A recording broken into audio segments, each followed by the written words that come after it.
Vivant, Mr. Green, you have the floor for 6 minutes, please. Thank you very much. I want to begin just by an overall framing. Ms. Hogan, I believe I heard you state that benefiting from public dollars is a conflict of interest. Is that correct? I think that's a fundamental rule that if you're involved in a public organization, you should not be seen to be personally benefiting from public funds. Would that include your family? So I think it depends how you're going to frame it. Every case is a case that needs to be evaluated on its own merit. In your overall findings, you found that the foundation poorly managed conflicts of interest, where the foundation's records showed the conflict of interest policies were not followed in 90 cases. Specifically, you identified the spouse of one of the foundation's senior managers was a partner at a human resources firm that was recruiting that the foundation used to support its process to appoint directors. The senior manager declared a perceived conflict of interest to the then CEO, and the board was only made aware of the perceived conflict of interest, as I understand, about a year later, despite the situation relating to board appointments.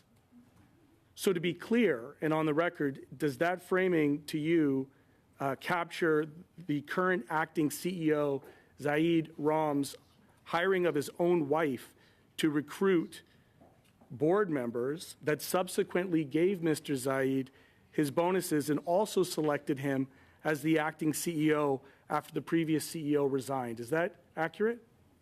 So if I may, Mr. Chair, there's just one clarity I'd like to provide. The 90 cases were not linked to this. The example that the member is talking about are cases that we highlighted where there are other instances. To the hiring of his wife, who would then be responsible for appointing the directors, who would then be responsible for his oversight. So I'm getting to those were other instances that we felt the conflict of interest policy for the foundation just did not address. In our view, this is a risk. While it wasn't directly linked to funding, it was definitely a conflict of interest that should have been declared, and the board should have been made aware of it sooner. Yes. In all the projects that you reviewed, did you find any funding applications that were approved without having the appropriate supporting documentation, such as project details, milestones, or completed budget? When we concluded that there were 10 projects that were ineligible, 2 were clearly the seed funding because we felt it did not comply at all with the contribution agreement. But the remaining 8 were cases where the file just didn't support why these projects were eligible. So, without that evidence there, it's difficult for us to conclude that they were eligible. And were you able to cross-reference those files with the files that were identified through having potential conflicts of interest? We did, and I know that there, I believe, is 2 where there's a crossover. It's actually quite complicated. There are the conflicts of interest crossover, double up in instances, but there were definitely at least 2 projects that we deemed were ineligible that were cases where a conflict of interest had been declared and a person continued to vote. Thank you. Did you come across instances where the board bulk approved a set of project applications without proper documentation being presented or reviewed by the board? So I think I would describe 2 instances there, which we believe do not follow the contribution agreement. The contribution agreement is clear that funding should always be given based on merit project by project. So it would have been the seed stream of projects and then the COVID payments where it was a batch approval that we believe should not have been done that way. It violated the contribution agreement between the government Certainly, and the Ms. Yuri will recall, I sat on the cross-examination, I think, that ultimately discovered that the chair of the board was receiving COVID payments, hadn't recused himself, has since stepped down. Is it also safe to say that in these instances that were bulk approved without proper documentation, that there was also an overlap with the conflict of interest that you identified in the cases?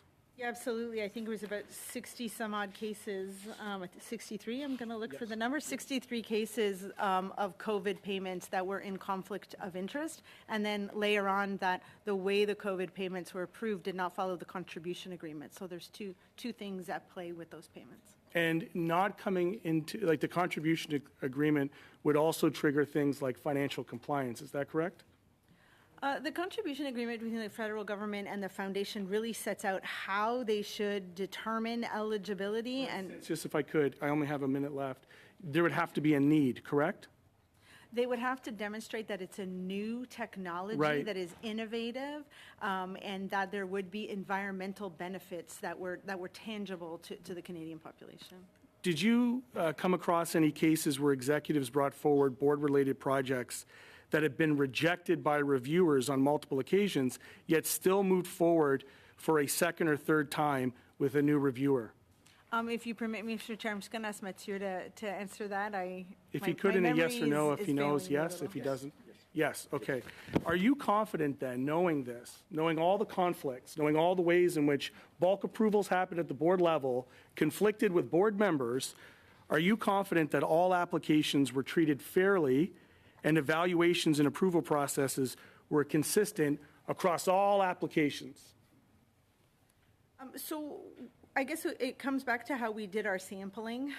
We did a statistical sample because we couldn't sample all projects that were available. We looked at those in the allegations, and those are separate. But in our statistical sample, we felt that there was enough errors that meant at least 1 in 10 projects in the streams that remain are likely also ineligible, which is why we made the recommendation that it isn't just the 10 we found. You need to do more work to determine if there are others. Thank you very much. Very